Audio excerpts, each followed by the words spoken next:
जब मनुष्य के अंदर आज्ञा चक्र जागृत हो जाता है, तब मनुष्य के अंदर अपार शक्तियां और सिद्धियां निवास करती हैं। इसके जागृत होते ही देव शक्ति प्राप्त होती है, दिव्य दृष्टि, दूरदृष्टि प्राप्त होती है।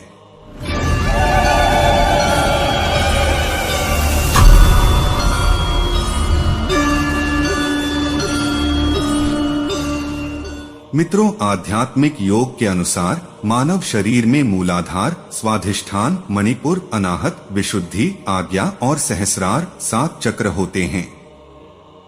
ये 7 चक्र मानव के स्थूल शरीर में नहीं होते हैं, यह सूक्ष्म शरीर में स्थित होते हैं।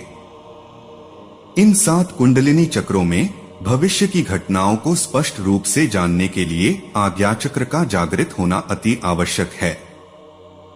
आज्ञा चक्र दोनों भ्रिकुटियों के मध्य स्थित है, जहां बिंदी या तिलक लगाया जाता है। विद्वानों के अनुसार आज्ञा चक्र वह स्थान है जहां मन और बुद्धि का मिलन होता है। कुछ विद्वान भ्रिकुटी के मध्य आत्मा का निवास स्थान मानते हैं। गुरु के सानिध्य में निरंतर योगाभ्यास, ध्यान आदि माध्यमों से साधक कुंडलिनी शक्ति के आज्ञा चक्र में प्रवेश कर सकता है और फिर वह कुंडलिनी शक्ति को सहस्त्रार चक्र में विलीन कराकर दिव्य ज्ञान व परमात्मा तत्व को प्राप्त कर मोक्ष को प्राप्त करता है। भविष्य की घटनाओं को पूर्ण रूप से सत्य बताने के लिए प्रत्येक ज्योतिषी का आज्ञा चक्र जागृत होना अति आवश्यक है। आज्ञा चक्र को जागृत करने वाला व्यक्ति निरोगी और त्रिकालदर्शी बन जाता है। कुंडलिनी के इस आज्ञा चक्र को योग साधनाओं द्वारा जागृत करके किसी भी व्यक्ति का भविष्य बताया जा सकता है। सिद्ध पुरुष सामने वाले को देखते ही आज्ञा चक्र द्वारा व्यक्ति क्या सोच रहा है आसानी से जान जाते हैं। जब व्यक्ति आज्ञा चक्र का ध्यान करता है तो शरीर में एक विशेष चुंबकीय ऊर्जा का निर्माण होने लगता है। उस ऊर्जा से अंदर के दुर्गुण खत्म होने लगते हैं। व्यक्ति को मानसिक शांति, एकाग्रता की प्राप्ति होने लगती है। आज्ञा चक्र मस्तक के मध्य में भौहों के बीच स्थित है, इस कारण इसे तीसरा नेत्र भी कहते हैं। आज्ञा चक्र स्पष्टता और बुद्धि का केंद्र है। यह मानव और दैवी चेतना के मध्य सीमा निर्धारित करता है।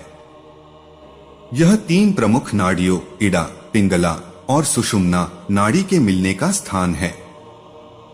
जब इन तीनों नाड़ियों की ऊर्जा यहाँ मिलती है और आगे उठती है, तब हमें समाधि, सर्वोच्च चेतना प्राप्त होती है।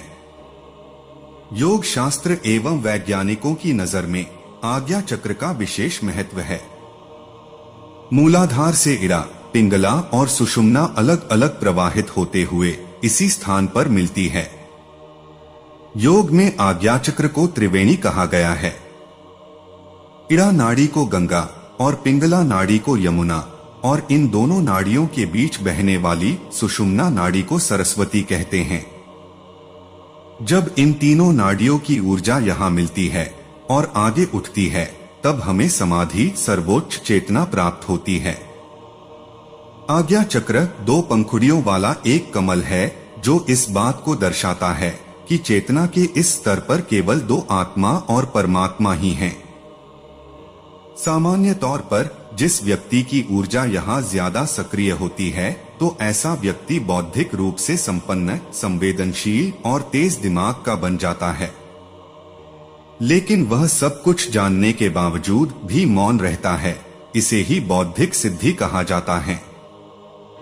अगर आपकी ऊर्जा आज्ञा चक्र में सक्रिय है या आप आज्ञा तक पहुंच गए हैं, तो इसका मतलब है कि बौद्धिक स्तर पर आपने सिद्धि पा ली है। बौद्धिक सिद्धि आपको शांति देती है। आपके अनुभव में यह भले ही वास्तविक न हो, लेकिन जो बौद्धिक सिद्धि आपको हासिल हुई है, वह आप में एक स्थिरता और शांति लाती है। आपके आसपास चाहे कुछ भी हो रहा हो या कैसी भी परिस्थितियां हो, उससे कोई फर्क नहीं पड़ेगा। यह चक्र भ्रू मध्य मतलब दोनों आंखों के बीच में केंद्रित होता है। व्यक्ति को इस चक्र को जागृत करने के लिए गुरु के सानिध्य में मूल मंत्र ओम का उच्चारण करना चाहिए। इसके जागृत होते ही देव शक्ति प्राप्त होती है, दिव्य दृष्टि, दूरदृष्टि प्राप्त होती है। कुछ विद्वानों के अनुसार आज्ञाचक्र को गुरु ग्रह का प्रतीक प्रतिनिधि माना गया है, इसलिए आज्ञाचक्र को गुरुचक्र भी कहा जाता है। बृहस्पति देवताओं के गुरु हैं। जिस व्यक्ति की कुंडली में गुरु अपनी उच्च राशि स्वराशि में स्थित हो, बलवान हो, वह व्यक्ति आज्ञाचक्र को सरलता से जागृत कर लेता है। आज्ञाचक्र जागृत होने पर भविष्य की घटनाओं को स्पष्ट रूप से जाना जा सकता है। आज्ञा चक्र जागृत करने के कुछ विशेष योगासन भी हैं, जैसे कि नाड़ी शोधन प्राणायाम यानी तंत्रिका तंत्र की शुद्धि, भूमिपाद मस्तकासन यानी पृथ्वी पर सिर और पैर योग मुद्रा, शशांकासन शीर्षासन, नाद संचालन यानी ध्वनि व्यायाम, गायन, कपालभाति प्राणायाम।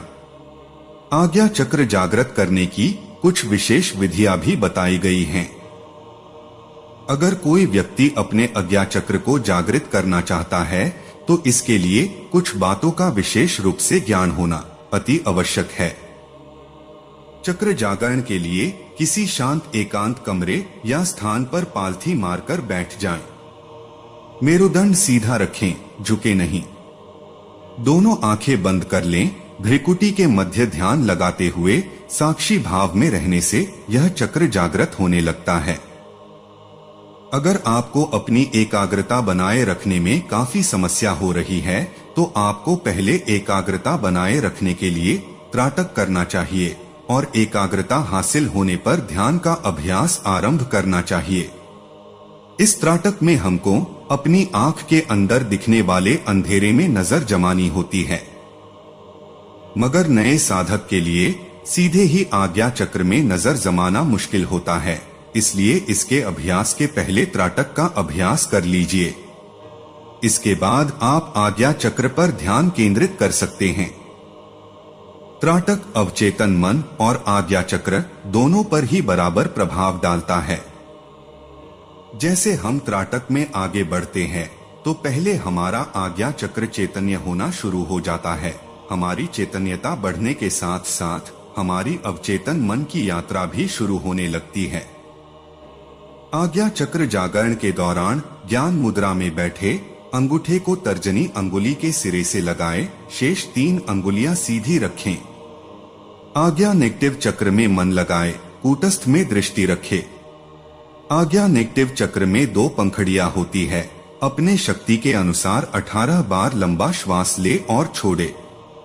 श्वास लेने के साथ कल्पना करें कि मैं पूरे ब्रह्मांड को श्वास देता हूँ, सब कुछ मेरे भीतर मौजूद है। श्वास छोड़ते समय कल्पना करें कि मैं ब्रह्मांड को भीतर से निकल रहा हूँ, पूरी ब्रह्मांड का सृजन मुझ में ही निहित है। श्वास की अवधारण के साथ आपको यह कल्पना करना है, मैं हर जगह हूँ, सब कुछ मेरे भीतर है और मैं भी जो मेरे बाहर मौजूद है वह सब कुछ मैं हूँ, मैं सब कुछ के साथ हूँ। श्वास को अभी भी नहीं रोके, अब आज्ञा पॉजिटिव चक्र में जाए। इस चक्र में तनाव डाले, ज्ञान मुद्रा में ही बैठे रहे। आज्ञा चक्र में मन लगाए, कूटस्थ में दृष्टि रखे। अपनी शक्ति के अनुसार 20 बार लंबा श्वास ले और छोड़े, श्वास को रोके नहीं। आज्ञा चक्र के प्रभाव।